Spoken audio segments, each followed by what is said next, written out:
Setelah diperkenalkan di akhir serial Trinity War, superhero dari bumi ketiga Crime Syndicate tiba di bumi. Dan video ini akan menceritakan kisah para anggota Crime Syndicate dalam serial Forever Evil.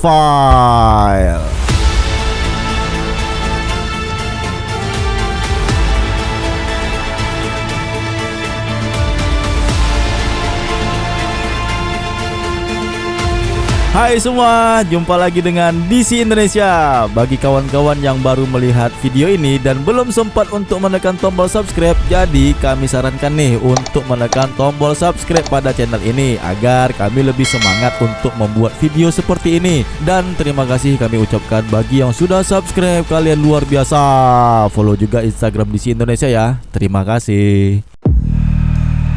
Crime Syndicate adalah kebalikan dari Justice League. Mereka berasal dari bumi ketiga untuk melakukan invasi ke Earth 0, yaitu bumi utama. Tujuan mereka datang ke Earth ini adalah untuk mencari tempat hidup baru yang dimana planet asal mereka telah dihancurkan oleh Anti-Monitor pada pasca krisis on Infinite Earth. Event Forever Evil ini merupakan event lanjutan dari event The Trinity War. Nah, bagi teman-teman yang belum melihat kisahnya, silahkan cek di playlist atau klik link di sudut kanan atas video ini. Karena dengan cerita itu kita akan mengetahui bagaimana para Crime Syndicate ini bisa berada di bumi. Oke, jadi event ini menceritakan bagaimana para villain yang ada di Earth 0, yaitu di bumi utama seperti Lex Luthor, Black Manta, Black Adam, The Rock, dan lainnya. Mereka bekerja sama dengan Batman untuk mengalahkan The Crime Syndicate, versi jahat dari Justice League yang datang dari Earth 3. Karena kekalahan awal Justice League pada saat melawan The Crime Syndicate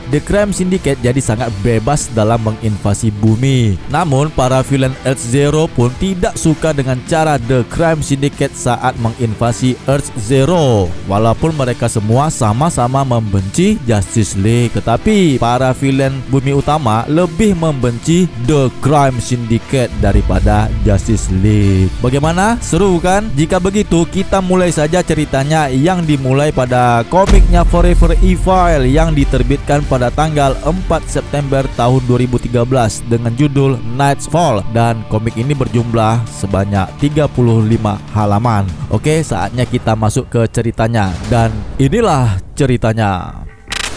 Cerita berawal dari Lex Luthor. Saat ini dia menjalani kehidupan yang normal dan baik-baik saja. Setelah tim hukumnya berhasil membebaskannya dari kasus kejahatannya, ya sekarang dia adalah orang yang sudah bebas. Dan sebagian besar asetnya, termasuk setengah dari Cakrawala Metropolis, adalah menjadi miliknya. Saat ini dia dalam perjalanan menuju ke penthouse dengan menggunakan helikopter miliknya. Di dalam helikopter ini, Lex Luthor bertemu dengan seseorang untuk melakukan negosiasi bisnisnya. Orang itu adalah Thomas Corp. Ya, mereka sedang membahas tentang penjualan Corp Industry ke Lex Corp. Namun sayangnya Thomas Corp tidak ingin menjualnya. Lex pun dengan santai berkata kepadanya bahwa saat ini dia akan dengan mudah membuang Corp dari helikopternya jika dia tidak setuju untuk menjualnya. Thomas Corp pun langsung terperanjat dan menyadari ini adalah sebagai ancaman. Akan tetapi Lex Luthor menjelaskan bahwa itu adalah ancaman terhadap seluruh keluarga Corps. Ironisnya, saat Lex Luthor memberi Thomas Corps berkas kontrak untuk ditandatangani dengan keadaan yang di bawah tekanan, tiba-tiba saja helikopter menjadi kehilangan kendali dan ternyata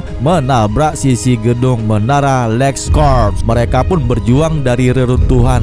Lex yang berusaha menjauhi helikopter yang sebentar lagi akan meledak dengan cara ngesot dia berjalan. Tiba-tiba fokusnya terganggu. Dia ternyata melihat pesan yang muncul di layar ponselnya yang bertuliskan "This world is ours", yang artinya bumi ini milik kami. Di tempat lain, The Grid bersiap untuk mengirim kota Gotham dengan sistem jaringan yang offline berikutnya. Dia pun mentransfer kendali pusat kekuasaan dan komunikasi dunia ke organisasinya. Ya, selamat menikmati hari yang baik. Kemudian kita beralih ke Gotham. Di sini terlihat Nightwing alias Dick Grayson yang baru saja kembali dari Chicago dengan membawa Mr. Zsasz yang baru saja ditangkap dengan maksud untuk mengembalikannya ke penjara Arkham Asylum. Tiba-tiba dia terkejut begitu menerima telepon dari Barbara Gordon yang memperingatkan bahwa telah terjadi banyak kekacauan dalam hidup mereka untuk membiarkan kebohongan seperti yang Joker katakan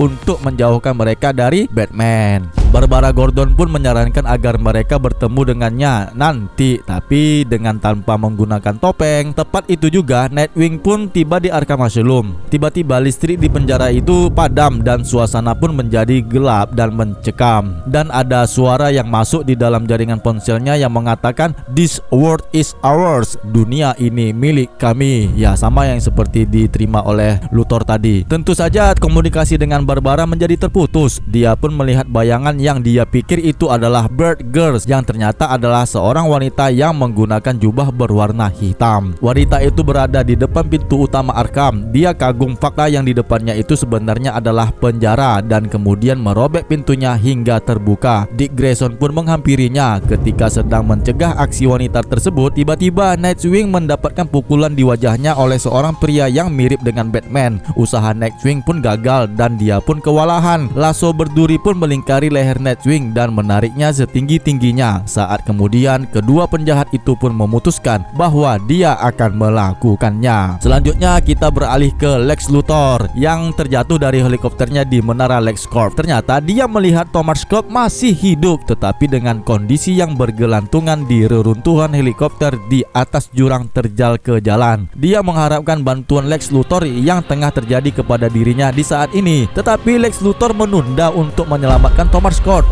karena dia terganggu oleh pandangan dengan suara gemuruh seorang pria yang pada awalnya tampak seperti Superman yang menabrak gedung pencakar langit di sekitar mereka. Tanpa memperdulikan Thomas Scott yang dalam keadaan darurat, dia terpaksa melompat ke arah samping saat pembangkit tenaga listrik itu menabrak menara LexCorp juga, yang itu ternyata menyebabkan Scott jatuh dan berujung kepada kematiannya. Lex Luthor tidaklah peduli dengan peristiwa yang terjadi di depannya itu. Dia pun malahan mengikuti seorang pendatang yang baru ini. Dia juga memperhatikan saat dia membobol berangkasnya dan mencuri pecahan Kryptonite. Selanjutnya kita beralih ke penjara Iron Heights di Central City. Ada tim penjaga The Roach di sini yang berjuang untuk melewati ventilasi pagar kawat chicken wire di penjara itu, yang mengingat bahwa kekuatan mereka yang relatif baru membuatnya lebih sulit dari yang mereka harapkan. Para tim Roach yang ada di depan penjara Iron Heights ini, mereka berharap agar bisa masuk ke dalam penjara tersebut untuk membebaskan anggota mereka yang bernama Trickster. Meskipun The Rogues mengacaukan pekerjaan terakhir mereka, Captain Colt alias si Leonard Snarts bersikeras bahwa Axel Walker alias Trickster masih menjadi salah satu anggota dari The Rogues, dan itu lebih baik tinggal bersama mereka daripada hidup di penjara. Tanpa diduga, ternyata mereka semua terlempar ke samping oleh ledakan supersonik di saat tiba-tiba saja seorang speedster menerobos pagar dan tembok penjara dan siap untuk menimbulkan malapetaka. Mereka menduga itu adalah The Flash, tapi Captain Colt yakin bahwa speedster yang satu ini dan seorang wanita mungil yang berada di bahunya itu bukanlah The Flash. Dia berkata, "Flash pasti bukan dia." Kemudian kita beralih ke penjara Belly Reef di Louisiana. Di sini ada Amanda Waller yang mencoba merekrut Black Manta ke dalam timnya, yaitu Suicide Squad. Dia enggan karena dia tahu bahwa pasukan bunuh dirinya itu tidak pernah satu misi dengan Satgas X-Force-nya dan selalu ada misi lain yang datang. Untuk mempermanis kesepakatan, Amanda Waller bertanya apa yang dia inginkan sebagai imbalan untuk bergabung dengan tim Suicide Squad. Dengan tegas, Black Manta alias David Hyde menjawab, "Aku hanya menginginkan Aquaman mati." Tiba-tiba negosiasi terputus. Ada ledakan yang mengejutkan mereka. Ternyata ada dua penjahat yang berkekuatan super. Ternyata itu adalah Deathstorm dan Power Ring dari anggota Crime Syndicate. Mereka sedang dalam misi untuk membebaskan para narapidana yang ada di penjara Belly Reef. Selanjutnya kita melihat ke Lex Luthor yang botak ini. Dia melihat dengan agak cemas saat pria yang menyerupai Superman ini menghancurkan Kryptonite hingga menjadi tepung bubuk dan memanaskannya menjadi uap dengan penglihatan panasnya, dan kemudian menghirup tepung bubuk Kryptonite itu. Sebagai akibatnya dari reaksi dia mendengus tepung bubuk itu yang tampaknya memberinya semangat tinggi, dan dia dengan gembira berteriak bahwa sekali lagi dia adalah yang terkuat, lalu kemudian pergi meninggalkan tempat itu. Tatapan Luthor yang penuh dengan tanda tanya dan horor. Dia juga melihat simbol yang ada di kostum orang asing itu adalah dengan huruf U, bukanlah berlogo huruf S. Saat dia pergi meninggalkan lokasi itu, Ultraman memerintahkan Grid untuk melacak lebih banyak cache Kryptonite yang tersembunyi dan untuk tidak memberitahu orang lain tentang mereka. Kemudian kita melihat kembali ke Arkham. Para narapidana yang baru dibebaskan ada Scarecrow, The Riddler, Poison Ivy, dan Mr. Freeze. Di sini, Scarecrow meyakinkan pada narapidana yang ada di depannya, meminta mereka semua untuk bergabung dengan Secret Society. Bila mereka tertarik untuk bergabung, maka mereka diberi koin perak aneh yang berfungsi ganda sebagai alat komunikasi oleh penyelamat mereka. Saat diberi koin ini, mereka telah diundang untuk bergabung dengan Secret Society dan tidak semua orang langsung bergabung. Datanglah Two-Face yang menghampiri mereka, langsung menjawab kesediaannya ketika ditanya oleh Scarecrow. Pada intinya saat ini dia masih belum yakin dengan para orang-orang asing itu. Sampai di sini Two-Face hanya masih melemparkan koinnya.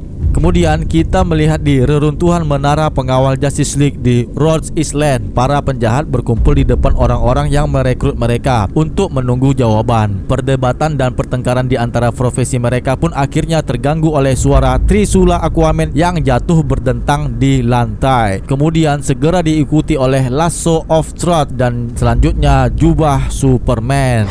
Dari panggung di atas, Ultraman mengumumkan bahwa tidak akan ada perselisihan di antara mereka semua. Dunia sekarang menjadi milik mereka. Justice League sudah tidak ada. Saat ini dia juga menyiarkan ke semua komunikasi ke seluruh dunia. Luthor juga melihat pernyataan pemimpin orang-orang asing ini, dan di hadapan para penjahat narapidana, Ultraman memperkenalkan mereka sebagai Crime Syndicate dan menjelaskan bahwa mereka berasal dari dunia lain, yang dimana dunia asalnya sudahlah musnah, dan sekarang mereka telah memilih dunia ini untuk mereka bisa taklukkan, dan menyatakan bahwa mereka telah membunuh orang-orang yang menentang mereka, termasuk Justice League, sehingga seorang di antara mereka, Monocle alias Jonathan Shival, tidak percaya bahwa Justice League sudah tewas. Namun akhirnya dia pun mati ditembak sinar laser dari mata Ultraman. Untuk membuktikan dominasi mereka, Crime Syndicate mengeluarkan tahanannya, yaitu Nightwing, mengikatnya dengan tali lasonya Superwoman di hadapan penjahat yang ramai. Superwoman sangat senang melepas topeng Nightwing dan mengungkapkan identitas sebenarnya yang bernama Richard Grayson. Mereka yang menonton di televisi dipenuhi dengan kebingungan dan kengerian. Bahkan Teen Titans yang melihat siaran itu pun tidak yakin rekan mereka sekarang dalam keadaan yang berbahaya. Lex Luthor yang juga melihat identitas dari Nightwing adalah Richard Grayson, yang dimana mereka adalah satu nama, terutama dalam kasus dimana informasi itu dapat mempengaruhi identitas rahasia para Teen Titans juga. The Crime Syndicate memperingatkan bahwa mereka tahu segalanya tentang Dick Grayson, dan mereka berniat untuk memburu dan menghancurkan mereka semua yang dia sayangi, apapun itu, dengan segala sesuatu yang mungkin menghalangi mereka untuk melakukannya. Ultraman berbicara kepada Secret Society yang baru dibentuk ini dan menjelaskan bahwa dunia mereka selama ini membuang-buang waktunya untuk melindungi yang lemah dan mengorbankan yang kuat, dan baginya saat ini semua akan berakhir. Dengan kekuatan mereka bisa mempersatukan dunia sehingga tatanan dunia baru mereka harus bisa bangkit, salah satu dengan cara yang kejam untuk selamanya. Lebih jelasnya, Ultraman mengatakan,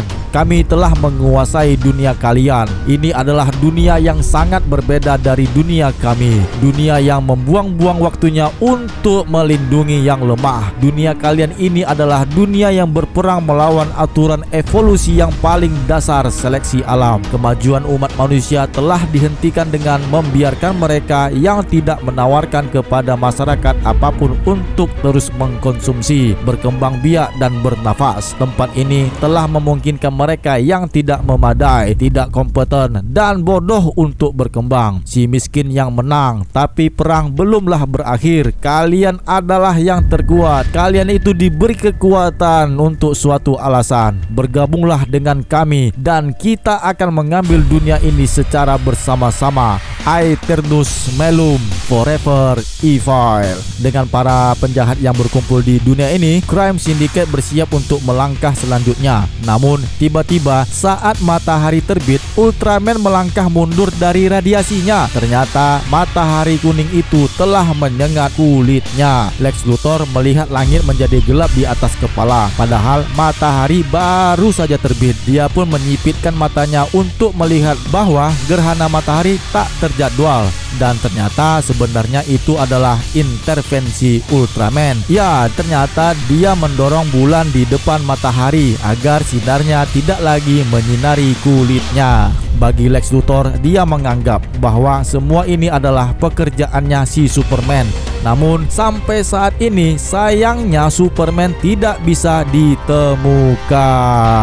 Dan cerita pun selesai, yang akan berakhir pada serial Forever Evil selanjutnya. Bagaimana aksi Lex Luthor botak ini dalam menyelamatkan bumi? Apakah benar Justice League sudah tewas? Padahal di cerita sebelumnya, pada saat Crime Syndicate datang di bumi, mereka sedang dihadapkan dengan para Justice League dan Justice League of America. Apakah cerita ini setelah kejadian mereka mengalahkan Justice League? Padahal Luthor masih bersama di antara Justice League hingga di isu masalah terakhir di event Trinity War. Daripada pening, nantikan sajalah ceritanya di komiknya Forever Evil isu yang kedua. Oke, teman-teman DC Indonesia dimanapun kalian berada, sampai saat ini bagikanlah tanggapan kalian mengenai cerita komik ini. Tulis ya komentarnya di bawah deskripsi video ini. Tekan tombol suka jika kalian menyukai video komik ini. Share ya. Akhirnya kita pun sudah berada di penghujung video. Tanpa kata-kata penutup yang panjang dan membosankan, jaga kesehatan teman-teman semua dan tetaplah selalu berpikir positif. Salam DC Indonesia, karena kita pecinta DC dari Indonesia. Bye.